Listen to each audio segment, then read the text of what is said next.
Hey, today I've been working on a bunch of drum content for my mate Will's YouTube channel.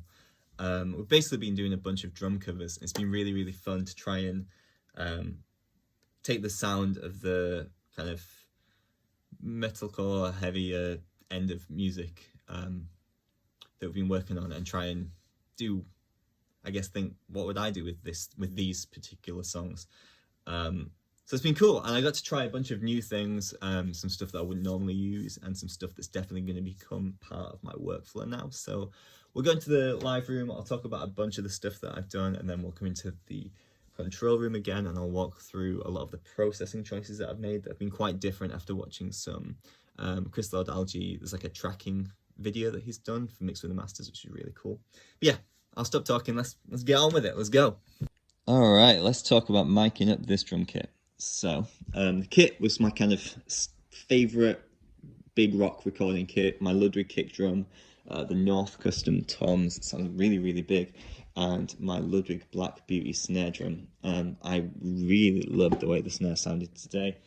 I've got it tuned to about 210 hertz on the bar head, and dampening with this snare weight with the 70s insert, and then these little kind of, it's basically moon gel. What it is these little sticky creatures toys, but you just rip them up and they do what moon gel does, but for way cheaper. Anyway, this is what it sounds like.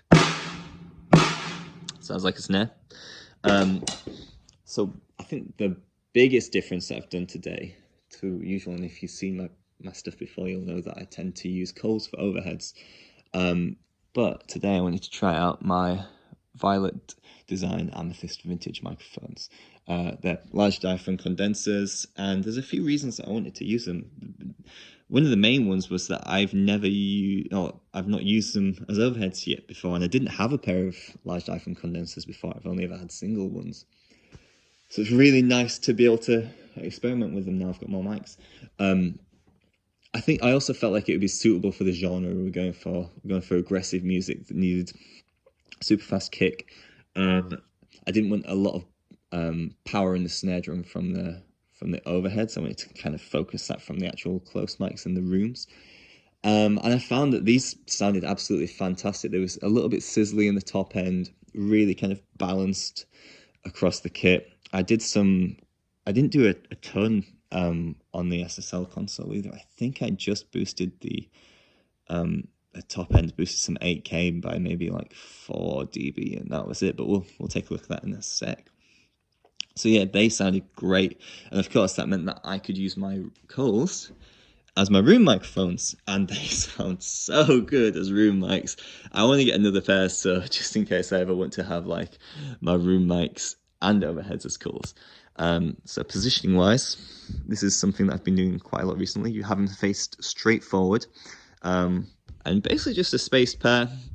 The way I decide on my spaced pair is I'll have the drummer play and I will walk around the spots that I think I'll want to put the microphones to have the best stereo image, and I'll find the spot where the kick and the snare bloom the most. So yeah, Coles sound fucking awesome. The overheads sound great. On the kick, because we're doing heavy music, I'm using the Nordics D6. It's kind of a classic for the genre. I wanted to use my my Shure Beta 52 as a kick out mic, but I think it's broken, so I'm gonna have to replace that. But I used this vintage AKG D20 again. Man, that thing sounds really cool. It's really characterful. I don't remember doing a lot to it EQ wise, but we'll see. I might be wrong. Snare top, as always, is my Bayer M201, which sounds like a better SM57. And the snare bottom this time, instead of my Blue Kiwi, I used an AKG 451. I remember someone just on a podcast or something saying, this mic's the best snare bottom mic ever, and it sounds really good, so maybe it is the best snare bottom mic ever. I didn't use that kick snare technique that I've been using with a Roya R121 today. I didn't feel like I needed it for what we were doing. I didn't want that kind of picture from the kick drum. Hi-hat, again, I'm using the AEA N22 ribbon microphone. I'm really liking that as a hi-hat microphone at the moment. Needs a little bit of EQ, but it sounds really shiny. It always makes things sound really shiny. Positioning wise, so I was watching this Chris Algae video where he tracked a band, which is wild because I don't know the last time he tracked a band. But it was really, really interesting. And he was saying how he positions his microphones so they kind of pick up a little bit of the snare because he wants everything to help the snare, basically. So that's sort of facing towards the snare, and I'm doing the same with this AEA N8, which is a much darker, much bigger ribbon microphone, and that was the ride microphone. It was good. I did have to do quite a lot of treatment to it, though. It might not be my first choice as a ride microphone in the future, but I wanted to experiment with using a ribbon for a ride, and it was fun. We had a little splash microphone here. 57 is more than enough for a splash microphone. It's such an impact thing that it doesn't need all that detail. And we had a China over here, which I mic'd up with an SM7B. Honestly, I don't think I've ever needed to really mic up a China. They're so fucking loud. I think I did it just in case because I wanted to spot mic as much as I could, but I don't think I really had it doing much in the mix. The last mic that I've got is my Blue Kiwi. This is a position that I think I saw Sam Pura talking about, where you have basically the mic at kind of waist height facing towards a snare from like 8 or so feet away. I really, really like the way this one sounds. So yeah, that is all the microphones in here. Let's go into the control room and talk about all the processing. Okay, let's get into all the outboard, all the processing, everything that I've done to this drum kit. And we will start with the kick drum, which, as always, I ran into a Neve 1081. So I mentioned before, a lot of the tracking that I've done today has been influenced by this Chris Lord Algae course, a video series thing, whatever it is. And almost all of the EQ moves I did were very, very much like the sort of stuff he was doing in that. So on the kick, I've got tiny bit of high pass filtering at 27 Hz, then boosting a tone of 33 Hz, which is super low. That is a shelf and not a peak, and nothing to the mid range. The mid range didn't need it. The D6 is a very scooped microphone as it is, and then I added some 10K, and that was at a bell, and that just helped bring it forward in the mix. Like I was listening to Will play the drums all together and then just EQing as I was going, and that also led me to add even more top end. It's getting very CLA here with some 8K and a bell, adding 9 dB of top end, and it really helped the kick come to the front of the mix. So that was the kick in. Then the kick out, I was literally, I'm pretty sure I ran this straight into, yeah, this was just into the desk, no outboard pre, just a desk pre, just adding a shit ton of 30 Hz, which I don't fully remember doing that. I must have not been paying attention, but it sounded really good. I like what it sounds like, so that's fine. Snare drum, back to the 1081, of course. I love, these two are just like always kick and snare for me. So the snare top, we've got a high pass at 80 Hz. I don't need anything less than that in the snare, but I am boosting at 100 Hz just to bring that body forward. Again, we're not touching the mid-range. The mid-range was great. And then I'm boosting a ton more 10K on here, again, in a bell. I almost always add some 3K kind of stuff to it, and it was fun not doing that today. But that's what CLA does, and it worked really well. So from there, I should have mentioned this for the kick in as well. I went into a pair of these DBX compressors. These are really fucking great drum compressors. In the video, he used the bigger ones with the wooden kind of bit on it, but these also sound great. And I was really just knocking off like 1 dB. Sometimes it was hitting 3 when Will was really hitting hard. 4:1 ratio, super simple. So if we go to the desk, did I do anything to the snare on the console? No. Oh wait, yes. That's not actually the channel because I ended up moving it to a different channel. And I did, okay, I added some more 8K, about 4 or 5 dB of 8K. So that is our snare. And then the snare bottom, which was that AKG 451, I added some 9K.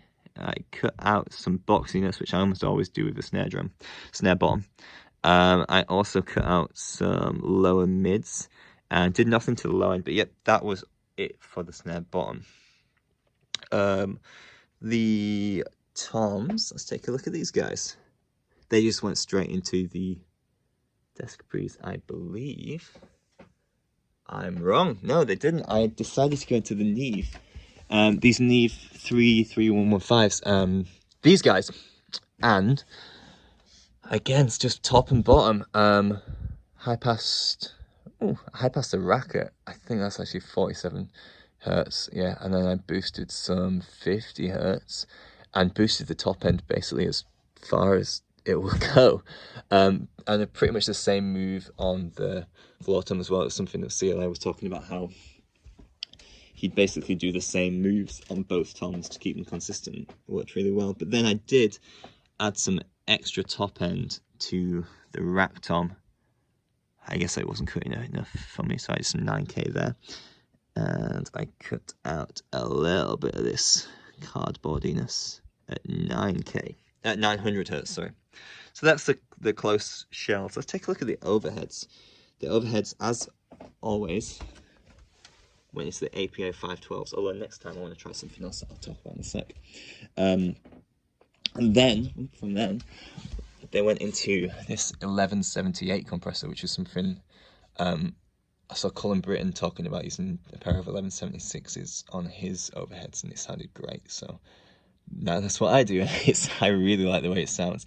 If you look at the input, it's super low, but it was still knocking off kind of maybe 3 dB, and it just helps tuck in that snare drum. It kind of makes the overheads sound a lot more flat. So they're not hitting you right in the face, and it makes the mix easier. And then I was saying that the overheads were super balanced. No EQ, no EQ, no EQ. Added some top end, and that's it. That's all the overheads needed. They sounded really, really cool. Excuse me. Okay, room microphones. The rooms, I need to check what they went into. I think, yes, so the rooms went into the other pair of Neves. The 3115s, and the EQ's not engaged. Okay, no EQ on the channel, on that, but did I use a little bit of extra top end? They're in microphones, they're dark, but I didn't do anything to the rest of it. The rest of it sounded great. That also went into the Fairchild, which is, again, I know I keep saying it, was something CLA was talking about. And we look at the settings here. I had the input pretty high, but the threshold pretty low. I didn't really, I don't know, I guess it was just the way that kind of gave me the sound. Any more than that, it started to kind of choke the snare a little bit too much. 2-to-1 ratio, 1-to-1, not 2-to-1 ratio, it's a time constant, it's a different thing on this, but fast, less fast, basically. That wasn't quite moving as fast as the music, but it was doing something really cool. That was slightly too choked for what I needed out of this.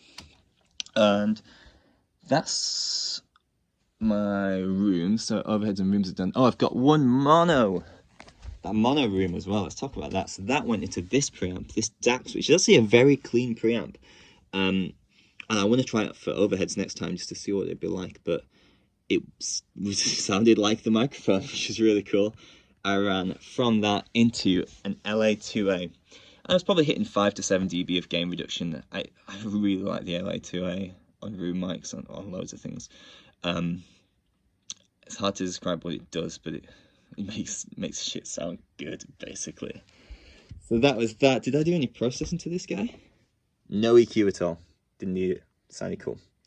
And then the only other stuff that I've got is just my spot mics, which all went into the console, and very, very limited processing. It was just adding top end, basically. And that's it. That is all the processing on this. I'm super happy with the way it sounds. Thanks for watching this long. I really, really went for it, didn't I? Anyway, yeah, see you tomorrow.